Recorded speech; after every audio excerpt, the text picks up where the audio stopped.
hak asasi manusia sebagai instrumen penting dalam implementasi pelayanan masyarakat begitu loh. Dan secara kebijakan politik, kemauan politik ya, mereka juga kadang-kadang dengan tanda kutip menomor berapakan gitu isu hak asasi manusia ini dalam kerja-kerja pemerintahan.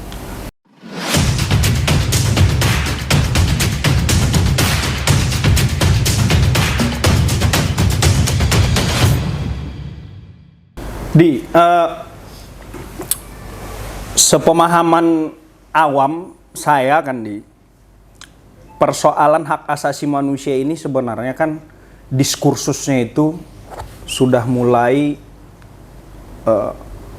dari zaman Orde Baru lah kira-kira. Namun masih di zaman Orde Baru masih banyak diskusi-diskusi atau yang bawah tanah sifatnya, tidak terblow up. Cuman ketika reformasi, sekaligus juga kita masih memperingati 24 tahun reformasi ini, mulai isu-isu hak asasi manusia ini menggeliat khususnya di Indonesia. Dan juga dibentuk, kalau dulu kan YLBHI, sekarang sudah ada Komnas HAM, kemudian Komnas Perlindungan Anak, tambah lagi Komnas Perempuan, dan bermunculan NGO-NGO yang mulai memblow up sekian banyak data persoalan tentang pelanggaran-pelanggaran HAM yang pernah terjadi, baik itu karena proses pastinya karena ada proses politik di situ, ada proses tukar guling korporasi dengan penguasa dan lain-lain sebagainya. Sejauh ini seperti apa Kuadi melihat perkembangan HAM di Indonesia ini, khususnya karena kan harusnya kan human rights defender ini pastinya harus terus ada regenerasi dong. Tidak mungkin kalau tidak ada regenerasi bahaya juga ke depan. Kira-kira Kuadi pandangannya bagaimana? Ya, kalau abang bilang tadi YLBHI itu kan yayasan ya, yayasan yang memang bagian dari NGO juga, yang fokus pada pengacara yang kita kategorikan lah pengacara untuk warga miskin ataupun korban-korban pelanggaran hak asasi manusia. Tentu lahirnya mereka jauh sebelum lahirnya komisi independen yang dilahirkan di negara ini. Nah, kelahiran komisi-komisi itu bukan tanpa sebab, tapi lebih kepada dorongan masyarakat internasional dan mengadopsi apa yang telah dilakukan oleh negara-negara lain. Nah, apakah adopsi ini kita kategorikan ingin menginternasionalisasi sistem pemerintahan? Tidak juga. Karena praktek-praktek baik di negara-negara lain terkait dengan komisi-komisi independen seperti ini telah terbukti membuat unsur-unsur aktor negara pemerintahan itu menjadi efektif dan efisien. Misalnya kayak kita baru tahu kapan ketika isu-isu korupsi itu ternyata menangkap orang-orang yang besar ketika adanya KPK.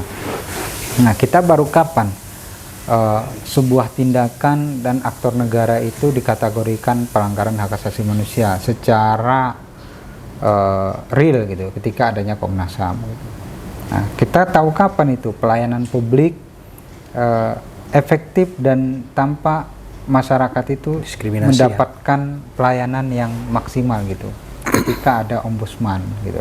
Nah, hal-hal yang seperti ini kan mau tak mau, suka tidak suka, kan kita terus adopsi tuh dari negara-negara yang lain.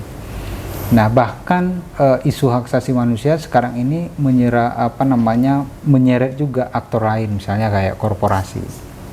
Bagaimana korporasi itu harus juga diwajibkan untuk menghormati dan memulihkan ketika ada tindakan-tindakan korporasi ataupun proses korporasi dari rantai pasok terbawah sampai ke terpusat itu menyebabkan pelanggaran hak asasi.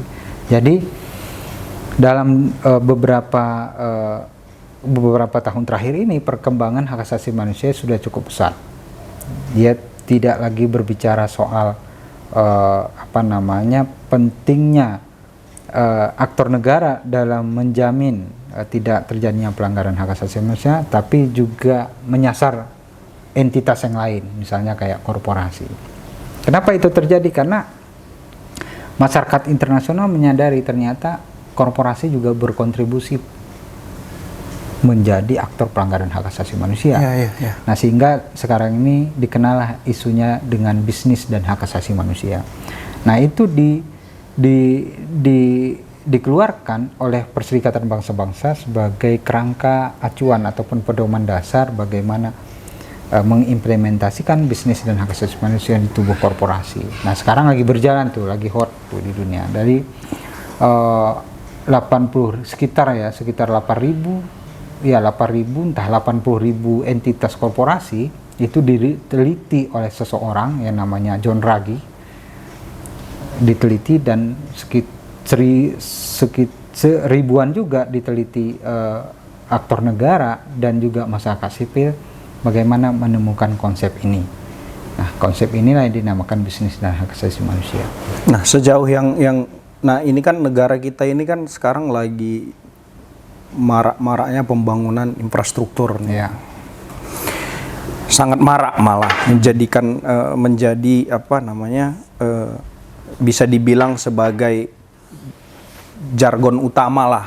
Investasi investasi, kemudian infrastruktur dan semua segala macam, jadi jargon rezim yang ada sekarang. Dalam pelaksanaan teknis di lapangan, suksesi infrastruktur ataupun investor apa semua itu, investasi dan lain-lain sebagainya itu, ada nggak temuan-temuan pelanggaran HAM di dalamnya?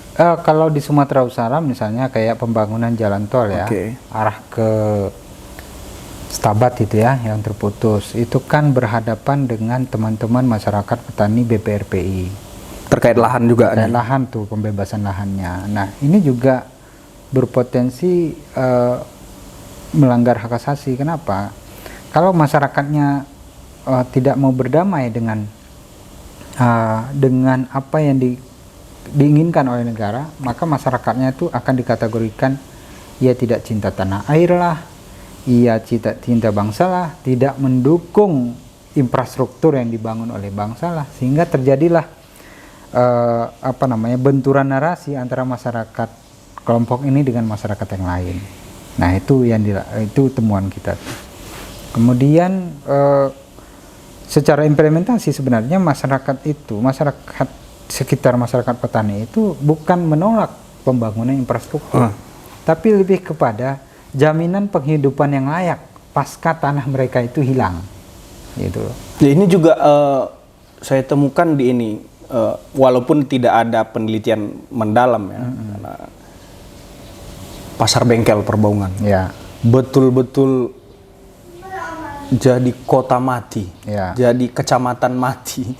Dulu Perbaungan itu macet, panas, macet, dan di situ banyak jajanan-jajanan. Nah, sekarang betul-betul sunyi, hampir semua pedagang-pedagang jajanan yang ada di situ nyaris tidak punya pemasukan hari ini. Kondisi-kondisi seperti ini dalam kajian HAM sendiri bagaimana? Ya, itu yang yang dikhawatirkan. Memang pembangunan infrastruktur itu dampaknya bukan hanya kehilangan ataupun dampak lingkungan ya, tapi juga dampak pekerjaan, juga dampak penghidupan yang layak bagi masyarakat sekitar. Kehilangan sumber mata pencaharian. Kehilangan sumber mata pencaharian itu. Nah, sayangnya, ini lagi-lagi nih, sayangnya kita tidak melihat adanya inisiatif cerdas dari pemerintah daerah, misalnya provinsi kah, kabupaten kah, itu menginisiasi itu bagaimana ada space tersendiri di area-area tol itu, sehingga mereka tetap bisa berkontribusi, bisa berjualan. Nah, sekarang ini kita lihat tuh kalau Bang Sukri mampir ke area jalan tol yang ada kalau ini dari rest area gitu ya. Siapa yang di situ?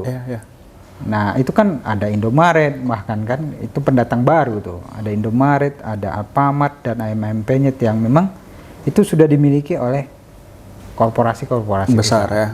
Nah lain hal dengan apa yang ada di bengkel tadi kan. Harusnya kan mereka yang terdampak, mereka yang istilahnya dalam tanda kutip diungsikan tempatnya ke sana. Sehingga apa? Dampak dari pembangunan infrastruktur itu tidak tidak berdampak luas. Dan sepertinya kalau dilihat secara kasat mata belum ada solusi terkait itu sampai dengan sekarang. Sampai sekarang belum ada mungkin. Belum ada jalan solusi keluar. Solusi yang paling akhir itu ditemukan oleh masyarakat itu sendiri kan, ketika mereka membuat kreativitas, bagaimana mempublikasikan lewat aplikasi, lewat website, lewat Facebook, media sosial. Akhirnya pembelinya tak jarang juga dari luar kota gitu ya. Tapi itu kan membutuhkan ilmu dan sumber daya yang tidak sedikit. Dan juga tidak bisa semua terselamatkan juga. Nah itu akhirnya saya katakan tadi, bergantung pada kreativitas individu-individu masing-masing jadinya kan. Nah kemudian dalam diskursus hak asasi manusia ini, Kuadi yang mungkin sering mengadvokasi di lapangan, sering ketemu dengan masyarakat, sebenarnya kesulitan nggak mereka menyampaikan keluhan mereka itu? Dan cukup mampu nggak kita, karena kan mengadvokasi itu kan harus di dua pihak sebenarnya kan, maksudnya bisa mendengarkan yang sini, menyampaikan. Itu kerjaan itu menjadi mudah ketika antara korban dan terduga pelaku itu saling fair ya, saling membuka diri, saling open mind gitu ya, terbuka pikirannya. Nah, yang banyak yang kita temukan itu malah adanya kontra narasi yang memang dibangun sehingga tidak ketemu nih antara aktor dengan korban, yang terduga dengan pelaku ya, terduga pelaku dengan korban, sehingga advokasi yang hampir rata-rata teman itu lakukan, dia tidak selesai di tingkat daerah, tidak selesai di tingkat lokal gitu, harus menasional bahkan menginternasional. Nah ini akibat apa? Akibat tidak adanya upaya penyelesaian dini di tingkat lokal. Nah bagaimana kita berada di tengah situasi ini? Tentu kita juga harus melakukan upaya dialog ya, udah upaya audiensi dan sebagainya untuk menyampaikan bahwasanya ini masih terjadi nih. Kayak saya sering juga misalnya menyampaikan misalnya ke aktor-aktor di kepolisian, misalnya di Polda Sumut gitu, ini di ruang tahanan masih terjadi nih potensi penyiksaan, bagaimana upaya yang harus kita bangun gitu. Walaupun di sisi lain kita ketahui sendiri bahwa secara infrastruktur itu memang mereka menyadari itu tidak memadai, untuk ruang tahanan itu nggak memadai bagi orang, tapi mau tak mau baru itulah ruang tahanannya gitu loh, baru itu yang ada, itu masih di Polrestabes Medan itu ruang tahanan yang sesempit itu gitu, dan sudah tak layak sebenarnya itu menjadi ruang tahanan, tapi kan tak ada alternatif yang lain. Bahkan itu mereka sudah ada titipan di tempat lain, misalnya ada titipan di LP, titipan jaksa di LP, titipan kepolisian Polres ya. Tapi di situ masih penuh tuh. Nah itu memang nggak layak. Tambah lagi sudah di ruang tahanan sementara, kan ruang tahanan sementara ya. Tambah lagi di LP kita juga penuh gitu. Nah maka saya sering mengatakan bahwa negara ini harusnya melakukan apa di tengah situasi ini? Apakah melakukan penindakan atau penyadaran? Nah, aku lebih kepada teknisnya adalah penyadaran, bukan penindakan. Contoh misalnya kasus narkoba yang paling banyak di tahanan. Harusnya kan rantai aktor yang bermain ataupun baik aktor pelindung, baik aktor yang terlibat, ini kan terus menjadi tanda kutip siapa sebenarnya, menjadi abstrak dia, seolah-olah kita nggak tahu, walaupun informasinya banyak mengatakan aktor ini, aktor A, aktor B, tapi itu tidak pernah bersih tuh. Tidak pernah bersih. Setiap tahun kita pasti akan mendapatkan pemberitaan bagaimana aparat terkena terjerat gitu ya. Dan selalu berdalih oknum-oknum, tapi oknumnya kok kesannya rutin ya. Kayak baru-baru ini hakim, ya, kan? Hakim yang disuap oleh kepolisian kan? Bukan hakim diberikan yang narkoba kan? Ya, dan penyalurnya itu pun malah kabarnya dari aktor ke kepolisian kan. Jadi kadang-kadang memang kita jadi agak sedikit pesimis nih. Oknum-oknum ya memang selalu oknum yang menjadi, tapi oknum kok tiap tahun ada aja kan, dan malah kelihatannya semakin masif. Ya. Jadi di beberapa pemberitaan yang terjadi ada diskusi-diskusi juga, diskursus juga bahwasanya masih banyak pelanggaran-pelanggaran HAM masa lalu yang belum terselesaikan. Ya. Pertanyaan pertama, ada nggak upaya negara untuk menyelesaikan itu? Menurutku, Adi? Terakhir itu negara itu mencoba membentuk suatu kebijakan, yaitu Undang-Undang Rekonsiliasi dan Rehabilitasi. Oke. Tapi tak lama undang-undang itu lahir, langsung beberapa korban juga itu mengajukannya ke Mahkamah Konstitusi. Lalu kemudian Mahkamah Konstitusi membatalkan secara keseluruhan. Jadi undang-undang itu akhirnya batal. Nah, beberapa awal-awal pemerintahan Jokowi kemarin sempat itu membuka ruang dialog. Khususnya di peristiwa 65 ya. 65 PKI ya. G30 SPKI. Khususnya peristiwa 65 itu mencoba membuka ruang dialog itu. Nah, di beberapa pertemuan, walaupun judulnya sih mengatakan judulnya kerukunan nasional, ya, kerukunan nasional. Tapi juga para korban ini kan sebenarnya kan butuh kepastian nih. Mereka itu korbannya tuh banyak, korban stigma atau apa, legitimasi itu belum ada tuh, tapi sudah direhabilitasi. Nah, tentu orang kan tak mau juga, misalnya kayak Dom Aceh gitu ya, tidak ada yang melegitimasi bahwasanya mereka itu memang benar-benar korban tuh. Kan harusnya ada kebijakan kan, memang kayak Belanda mengakui kesalahan waktu menjajah Indonesia, kan diakuinya tuh. Ya, kami kami bersalah di mana tuh, di daerah Jogja atau di Jawa mana tuh kan. Akhirnya mereka memberikan bantuan rumah dan tempat apa gitu. Tapi mereka mengakui dulu, ini tidak, negara ini posisinya hari ini adalah ia tidak mengakui bahwasanya itu memang pelanggaran hak asasi manusia. Statusnya belum ini dulu, legalitasnya nggak ada. Tapi malah loncat. Ia ingin merehabilitasi tuntutan-tuntutan korban ini. Nah, itu yang ada, kalau bahasanya tuh ada, nggak tahu kita berpikirnya lompat ataupun sesat berpikirnya gitu ya. Iya, itu tadi pertanyaan pertama. Ada niat nggak rezim ini dalam menyelesaikan konflik-konflik HAM masa lalu? Itu yang pertama. Iya. Yang kedua bisa nggak itu diselesaikan sebenarnya? Sebenarnya ketika kita semua aktor menyadari bahwasanya itu memang catatan sejarah yang buruk, yang dunia tahu, bahkan film pertama yang menampilkan itu adalah orang sutradara dari dunia kan, dunia lain kan, si Joshua ya, Joshua Moon Heaven. Harusnya itu kan semua aktor negara ini menyadari pentingnya menyelesaikan persoalan itu. Ia tidak lagi emosional gitu loh. Ia tidak lagi emosional dalam artian itu kalau diselesaikan aku yang terganggu gitu ya.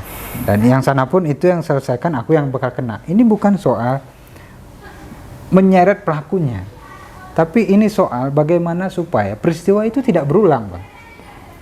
Nah, tapi kalau tidak ada penyelesaian yang baik, tidak ada penyelesaian yang menyeluruh, tidak ada penyelesaian yang tegas, ini potensi itu akan berulang. Sehingga kita dikategorikan negara yang tidak belajar dengan sejarahnya sendiri. Nah, itu kan kalau catatannya itu ada di negara luar, itu kan sungguh buruk ya. Kalau orang tidak baik sama masa lalunya itu terganggu celaka ya. Nah, ini memang yang terus menjadi, apalagi ke depan di momen-momen pertarungan politik, biasanya isu-isu tentang, dan pastinya nanti di debat itu selalu ada tema spesifik tentang hukum kan, hukum dan hak asasi manusia. Selalu ini pertanyaan ini berulang-ulang diajukan, tapi kesannya jualan. Kalau satu jualan, yang kedua kalau kita masyarakat awam menilai, bahkan upaya untuk menyelesaikan itu, niat untuk menyelesaikan itu pun ketika sudah selesai pertarungan tidak ada begitu. Nah, kemudian di beberapa perkembangan perjalanan bangsa kita di belakangan ini sering kembali dilaga antara demokrasi dengan hak asasi manusia, khususnya dalam hal kebebasan berpendapat, berekspresi dan lain sebagainya. Nah, pada akhirnya masyarakat kita ini terbelah, atau kalau mau diperhalus seperti terbelah lah. Dan semua masing-masing orang yang terbelah ini pasti berlindung di bawah hak kebebasan dia berpendapat dan kebebasan dia berekspresi, dan ditambah juga dengan demokrasi ada di dalamnya. Sehingga ada di beberapa pihak yang memunculkan, nah ini yang mau saya tanya. Benar tidak di beberapa kasus penangkapan beberapa orang lah ya yang ditangkap itu ada campur tangan negara di situ? Kalau mau coba agak sedikit serius. Karena yang punya infrastruktur itu negara, maka mau tak mau narasi itu akan diaminkan oleh semua orang yang tahu ya. Contoh ya, intelijen mereka punya. Kemudian media informasi dan komunikasi negara punya gitu ya. Infrastruktur keseluruhannya hampir negara punya. Jadi ya kalau saya mengkategorikan bisa jadi gitu loh. Bisa jadi ya. Bisa jadi itu dinarasikan dan dibenarkan oleh publik. Pembungkaman itu. Ya. Hanya saja kan kalau dalam konsep hak asasi manusia itu kan kebebasan berekspresi itu bisa tidak dibatasi atau bebas gitu aja. Nah, dari nomenklatur yang ada, dia bisa dibatasi dengan ketat. Ya, tadi teknisnya freedom expression itu bisa dibatasi dengan ketat. Misal ya, ketika Bang Sukri membuat status, maka tolak ukurnya sederhana. Kalau dalam instrumen media sosialnya, status media sosialnya. Nah, bagaimana status Abang itu mencederai? Ini status media sosial nih ya. Ini kan banyak yang terjadi kan status media sosial. Nah, bagaimana status Abang itu mencederai satu entitas SARA misalnya? Nah, itu memang tidak diperbolehkan. Artinya ini Islam nggak benar, itu memang tidak diperbolehkan gitu.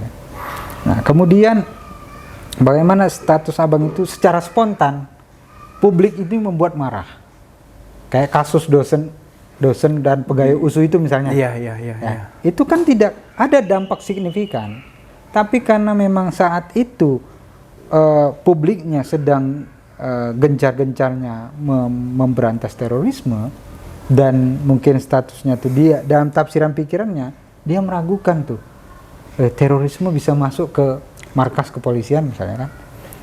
Hampir semua orang kalau kita riset itu meragukan itu gitu loh. Tapi hanya beberapa orang yang menyampaikan itu ke publik. Nah, maka itu harus diukur berapa sih akibat statusnya itu, berapa orang sih yang terpengaruh. Itu satu. Itu dampak meluasnya itu. Dan spontan nggak terjadi konflik dengan statusnya itu. Itu dua gitu ya.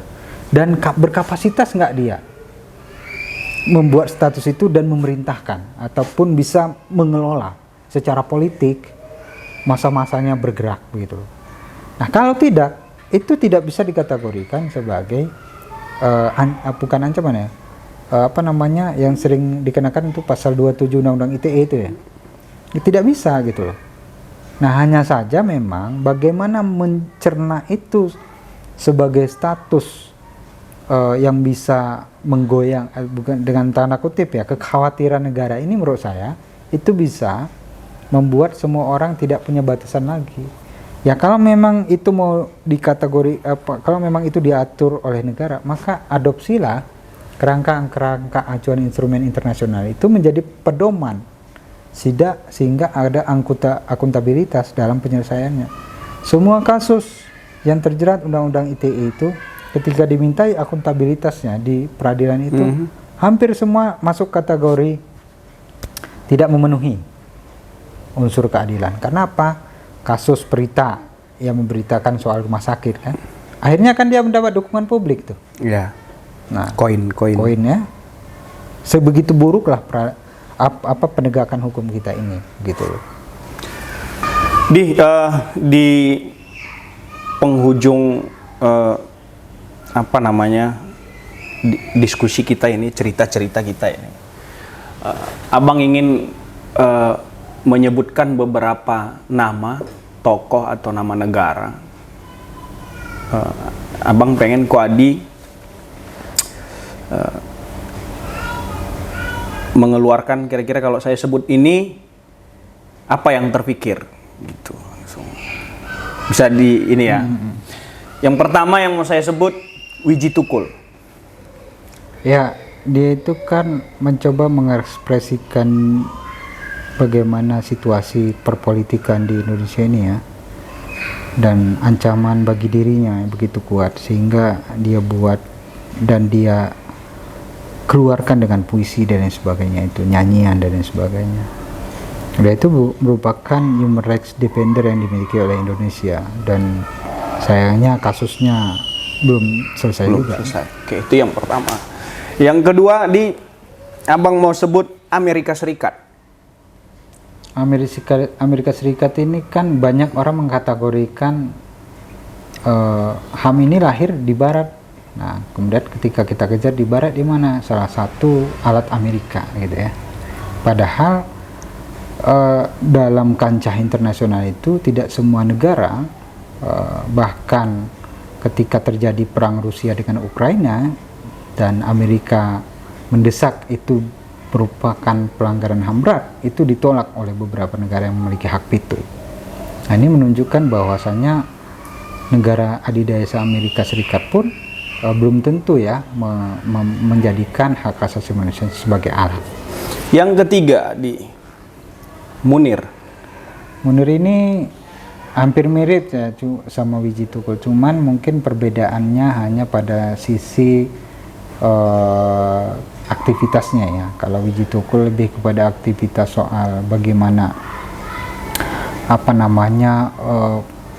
pentingnya menanam ya, ataupun pentingnya menginternalisasi nilai-nilai perjuangan pada diri seorang pejuang hak asasi manusia. Tapi kalau Munir kan langsung terjun ke dunia aktivitasnya, misalnya kayak gugatan, melaporkan ini sampai membawa dokumen itu ke tingkat internasional. Yang berikutnya Munir, Wiji Tukul, kemudian tadi Amerika Serikat. Nawacita. Nawacita ini kan bukan orang, juga bukan negara ya, tapi lebih kepada impian ya. Nah, kalau kita berbicara Nawacita, tafsiran sama aku ya, sampai di periodisasi 2024 ini ya hampir semua yang substansi itu tidak terlaksana dengan sempurna. Yang substansi ya, yang berkaitan dengan urusan-urusan kerakyatan. Misalnya ya soal agraria, nawacitanya itu adalah pembagian sertifikat gratis. Terakhir radikalisme. Radikalisme ini konsep yang belum utuh, tapi sudah kita tuangkan dalam sebuah undang-undang terorisme ya. Nah, sehingga kerap menjadi tafsir tunggal yang walaupun ada kalimat lawannya ya, deradikalisasi itu. Nah, tapi bagiku ya, radikalisme ini suatu konsep yang memang dijadikan negara ini sebagai sebagai alat juga gitu, bagaimana memframing ataupun menstigma kelompok ataupun orang yang memiliki pengaruh ya. Walaupun dalam beberapa catatan ya di kepolisian memang orang-orang yang dikategorikan radikalisme itu lebih kepada karena kritisnya, baik dia soal beragama, kritisnya dia soal negara dan lain sebagainya. Nah tentu ini harus kita dorong bagaimana tafsiran radikalisme ini ada tafsiran kita bersama ya, terkait supaya tidak ada lagi orang-orang yang merasa terstigma dengan kalimat ataupun kata itu. Oke, terakhir nih, hukuman mati. Hukuman mati itu kalau ditanyakan sama aku pasti kenapa aku menolak hukuman mati gitu ya.